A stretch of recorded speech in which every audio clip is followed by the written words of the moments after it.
اللہ الرحمن الرحیم۔ آج ہم پڑھیں گے دو علامت تانیث والا قانون، یا اس کا دوسرا نام ہے ضربنا والا قانون نمبر 1۔ فارسی عبارت: اجتماع دو علامت تانیث در فعل مطلقاً ممنوع است و در اسم وقت کی از یک جنس باشد۔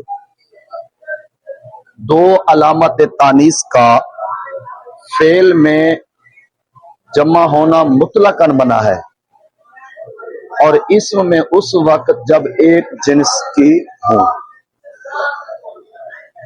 مولانا اس قانون کا خلاصہ وضاحت سمجھنے سے پہلے آپ کو یہ چیزیں سمجھنا ضروری ہے۔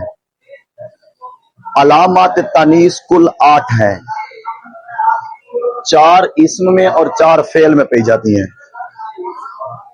علامات تانیث کل 8 ہیں۔ اسم میں پائی جانے والی علامات تانیث: نمبر 1، تائے متحرکہ ملفوظہ، جیسے طلحۃ ضاربۃ۔ یہ تا متحرکہ ہے اور ملفوظہ ہے، تلفظ کیا گیا ہے، زبان کے ساتھ پڑھا گیا ہے اس کو۔ اسی طرح ضاربۃ والی تا بھی ملفوظہ ہے، متحرکہ ہے، اس پہ حرکت آئی ہوئی ہے اور اس کا تلفظ کیا جا رہا ہے، تو یہ تا بھی علامت تانیث ہے اسم کے اندر۔ اسی طرح تائے مقدرہ، جیسے اردن جو اصل میں ارداتن تھا، اب اردن اصل میں ارداتن تھا، اس میں تا مقدر ہے، چھپی ہوئی ہے، ٹھیک ہے جی۔ تو یہ تا مقدرہ بھی اسم کے اندر تانیث کی علامت ہے، یعنی اس بات کی علامت ہے کہ اردن کیا ہے، مؤنث ہے۔ مولانا شہزاد کیا ہے، مؤنث ہے، اردن کیا ہے، تو علامت تانیث کون ہے، تا مقدرہ ہے، ٹھیک ہے جی۔ تیسری الف مکسورہ، جیسے حبلا۔ الف مکسورہ کہتے ہیں جس کے بعد وہ الف جس کے بعد حمزہ نہ ہو۔ اب دیکھیں اس الف کے بعد حمزہ نہیں ہے، یہ حبلا۔ اب کوئی پوچھے آپ سے کہ حبلا مذکر ہے مؤنث ہے، تو آپ کیا کہیں گے؟ اونچا بولیں، مؤنث ہے۔ کیوں؟ اس لیے کہ اس کے آخر میں علامت مؤنث کی علامت ہے، موجود ہے۔ مؤنث ہے تو مؤنث کی علامت یہ تو نہیں ہے کہ ہو مؤنث تو مذکر کی علامت موجود ہو، ایسا تو نہیں ہوتا نا۔ اچھا، اسی طرح الف ممدودہ، جیسے حمراء۔ حمراء، اب یہاں پر بھی الف ممدودہ آیا ہوا ہے۔ الف ممدودہ وہ ہوتا ہے جس الف کے بعد حمزہ ہو۔ اب اس کے بعد حمزہ ہے نا، اس الف کے بعد ادھر دیکھیں جی، اس الف کے بعد حمزہ، مولانا حمزہ، ادھر حمزہ ہے، تو یہ الف کیا بنے گا، الف ممدودہ۔ اب مولانا حمزہ آپ سے کوئی پوچھے کہ حمراء مذکر ہے مؤنث ہے، تو کیا بولو گے؟ مؤنث ہے۔ کیوں؟ کیونکہ اس میں مؤنث کی علامت الف ممدودہ موجود ہے۔ نہیں سمجھ آ رہی بات؟ مثال کے طور پر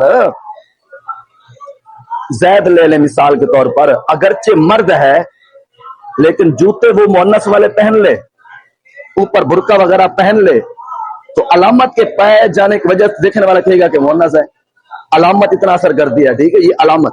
تو دیکھیں حمراء، علامت کیونکہ مؤنث کی موجود ہے، واضح پتہ چل گیا کہ یہ کیا مؤنث ہے، مذکر نہیں ہے۔ اسی طرح فعل میں پائے جانے والی علامت تانیث، اب یہ ہم نے 4 بیان کی جو اسم میں پائی جاتی ہیں۔ جو کلمہ اسم ہوگا اس میں یہ علامات، اسم تو پہچانتے ہیں نا آپ کہ اسم کی 11 علامتیں نحویر میں پڑھی ہیں۔ اب دیکھنا ہے کہ اسم یا فعل ہے، ان علامات کو لے لیں گے، پتہ چل جائے گا اسم یا فعل ہے۔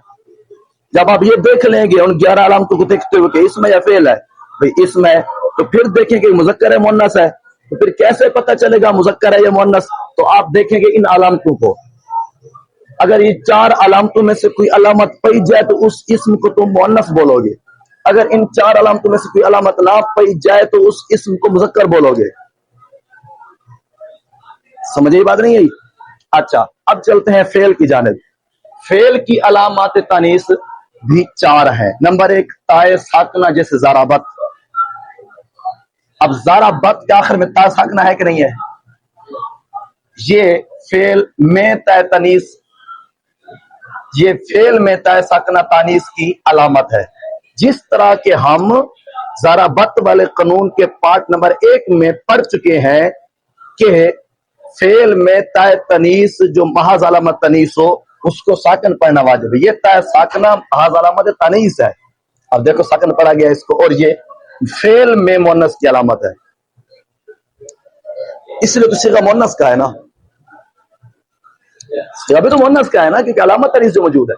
اچھا، دوسری علامت فعل میں تائے مکسورہ، جیسے ضربتی، صیغہ واحد مؤنث مخاطب، واحدہ مؤنثہ مخاطبہ، فعل ماضی معلوم.